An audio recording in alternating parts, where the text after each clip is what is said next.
বহরমপুর জল ট্যাঙ্কে, যেখানে ওর বাড়ি। তো অ্যাকচুয়ালি কালকে আছে আমাদের কলেজ পিকনিক, তো আজকে কলেজ এসেছিলাম। এবার অনেক সকাল সকাল মানে বেরিয়ে যেতে হবে, 7টার মধ্যে ওখানে পৌঁছতে হবে। তো এবার আমি বাড়ি থেকে গেলে অনেক টাইম লাগবে, আর অত সকালে বাড়ি কল্যাণীতে বাড়ি, হ্যাঁ অত সকালে আমি বেরিয়ে আসতেও পারবো না। এবার আগের বার পিকনিকে যাইনি, এবার না গেলে খারাপ দেখায়। হ্যাঁ, তো এবার অনেক জুনিয়ররাও যাচ্ছে, এবারে আমিও যাইনি, এবারে যাবো, সবাই যাবো। এবার সবাই যাবো বলে ভেবেছি, তাই আজ আমি ওর বাড়ি থেকে যাব। তো ওর বাড়ি যাচ্ছি, আর শুনলাম ওর বাড়িতে আমার জন্য অনেক কিছু রান্না হয়েছে। তো আমাকে তো ফুডি খুব ভালোবাসে, তো গিয়ে দেখা হচ্ছে পরবর্তী হয়। হ্যাঁ, খেতে দিয়েছে সেজওয়ান ফ্রাইড রাইস, মানে অদ্ভুত বাড়িতে ডিম পোচ, এটা মানে চিলি চিকেন, স্যালাড। আমরা বেরিয়ে পড়েছি সকাল সকাল উঠে। আমি অ্যাকচুয়ালি প্রবলেম থেকে বেরিয়ে ফাইনালি আমার ওর যাওয়া হচ্ছিল না, বাট ফাইনালি ও যাচ্ছে। আমরা রেডি হয়ে গেছি, আমরা অলরেডি লেট। কারণ আমাদের সাথে কি কেস হয়েছে না, সকালে উঠে দেখি কেউ ওঠেনি, ঠিক আছে। আমরা একটু ঘুমিয়েছি, যে একটু ঘুমাবো, একটু চক্কর দিকে 8টা বেজে গেছে, যেন আমাদের 7টার মধ্যে উঠে যাওয়ার কথা। তো এখন লেটে দৌড়াচ্ছে, আমাদের জন্য সবাই মানে জুনিয়ররা ওয়েট করছে, আমাদের নাকি দায়িত্ব ওদের নিয়ে যাওয়ার। হ্যাঁ, আমরা এখন যাচ্ছি, চলো চলো দৌড়াই। আমরা 2টো ট্রেন মিস করে 3 নম্বর ট্রেন পেয়ে গেছি, আর উঠেও পড়েছি। আর জুনিয়ররা যারা আমরা অপেক্ষায় ছিল, আমাদের অপেক্ষায় ছিল, তারা চলে গেছে। তো চলে গেছে বলতে আরেকজনের কাছে, মানে আরেকটা বান্ধবী আছে, ওর সাথে মিট করে ওর সাথে। হাই গাইস, এই যে আমরা, এই যে আমাদের, আমিও আছি তার সাথে। আর ও বলছিল যে সবাই ট্রেন মিস করেছে, যাক ভালো হয়েছে, মানে ও লেট করেছে তো, তাহলে হ্যাঁ একসাথে সবার মিস হয়েছে, ওর খুব মজা হয়েছে তাতে। তো ঠিক আছে, চলো গিয়ে আবার দেখা হবে, আবার গিয়ে ওখানে ব্লগ হবে। গাইস ঘুমিয়ে ঘুমিয়ে চলে এসেছি চম্পাহাটি স্টেশন। ভালো লাগছে, হ্যাঁ। দিয়ে দেখি লোকেশনটা দেখো তোমরা, দেখতে পাচ্ছ এদিকে একদম মানে এরকম পুকুর, তাই তো পুকুর টাইপের আছে। আমরা হেভি মজা করবো, আমরা মজা করবো, খাবো দাবো, খাওয়া হয়নি তো চলো।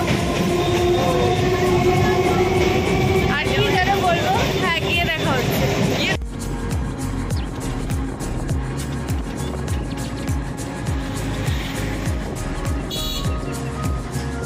আমরা পৌঁছে গেছি লোকেশনে।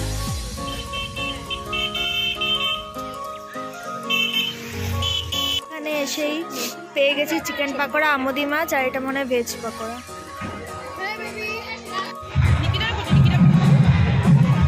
এখন খাচ্ছি মাটন আর ভাত, আরো আইটেম আছে বাট নিইনি, এগুলো এখন খাবো।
আছি। তারপর ওখানে একটু ঝামেলা লেগে গেছিলো, তো তারপর আমরা চলে এসেছি, তাড়াতাড়ি শেষ হয়ে গেছে। অ্যান্ড বাড়ি চলে এসেছি, আমি এত টায়ার্ড ছিলাম, মনেই ছিল না যে আমি ব্লগ এন্ড করিনি। মুখের অবস্থা খুব খারাপ, পিম্পল বেরিয়ে। তো ভিডিও ভালো লাগলে লাইক করো, শেয়ার করো, সাবস্ক্রাইব করো। টাটা।